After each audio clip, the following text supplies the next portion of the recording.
মমিতা, আমাদের সহকর্মীরা আরও এখানে আছেন। আমাদের সহকর্মী সাব্বির আহমেদ তিনি আছেন। আমরা একাধিকবার তার সঙ্গে যুক্ত হয়েছি। সবশেষ যে এই নিরাপত্তা আপডেটটি সেটি আমরা যদি তার কাছে আরেকবার শুনি।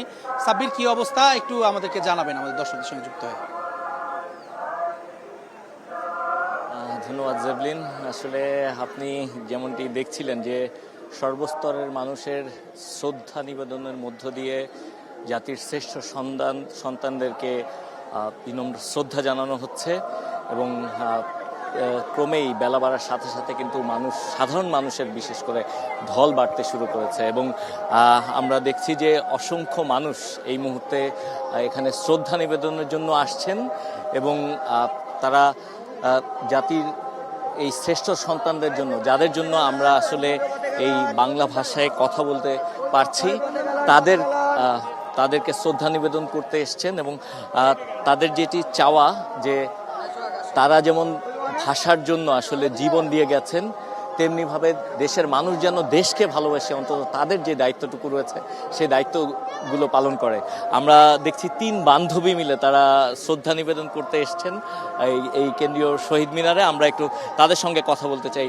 আপু, আমরা দেখছি যে আপনার 3 বান্ধবী মিলে এখানে এসছেন।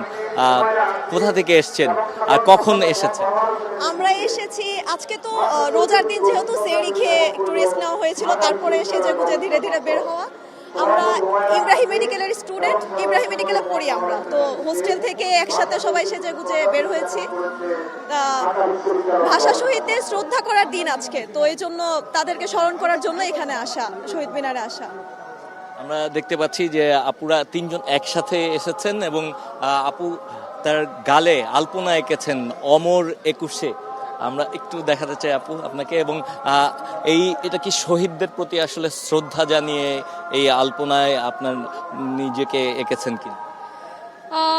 শ্রদ্ধা তো ফুল দিয়ে জানিয়েছি, এছাড়াও মেইনলি স্মরণ করছি তাদেরকে শ্রদ্ধা ভরে। তারা জীবন দিয়েছে আমাদের ভাষার জন্য।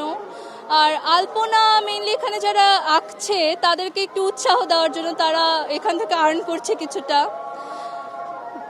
এই জন্যই আসলে এটার সাথে মানে শ্রদ্ধা ভরে স্মরণ করা বা এগুলোর কোনো আসলে ইয়ে নেই। তো মূলত জাতির শ্রেষ্ঠ সন্তানদের শ্রদ্ধা নিবেদনের জন্যই এখানে আসা। জি, আসলে 52 ভাষা আন্দোলনের সময় আপনারা জানেন যে 144 ধারা জারি করা ছিল। সেই 144 ধারার যে ব্যারিকেড ছিল সেই ব্যারিকেড ভেঙে রফিক, সালাম, জব্বর, বরকত সহ অসংখ্য নাম না জানা ছাত্ররা এবং যুবকরা সেদিন এই ঢাকা বিশ্ববিদ্যালয়ের যে আমগাছতলা রয়েছে সেই আমগাছতলাতে মিছিল বের করেছিলেন এবং সেখানে যেই 144 ধারা জারি করা ছিল তারা বর্বরোচিতভাবে গুলি করেন এবং গুলি করে তাদের রক্তাক্ত করেন। সেই রক্তে পাওয়া আমাদের এই বাংলা ভাষা এবং 21 মানে যে আসলে মাথা নত না করা রক্তে পাওয়া এক ভাষা, যেটি আর পৃথিবীর অন্য কোনো দেশে এই ভাষার জন্য এভাবে জীবন দিতে হয়নি। এবং সেই ভাষা শহীদদের আজকে সম্মাননা জানানোর দিন। এ কারণে সর্বস্তরের মানুষ এই শহীদ বেদিতে আসছেন এবং সম্মান জানাচ্ছেন।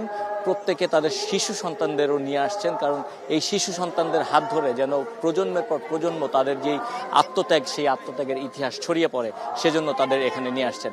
আমাদের সহকর্মী মৌমিতা এবং জেভলিন রয়েছেন শহীদ বেদিতে। আমরা সরাসরি চলে যাচ্ছি মৌমিতা এবং জেভলিনের কাছে।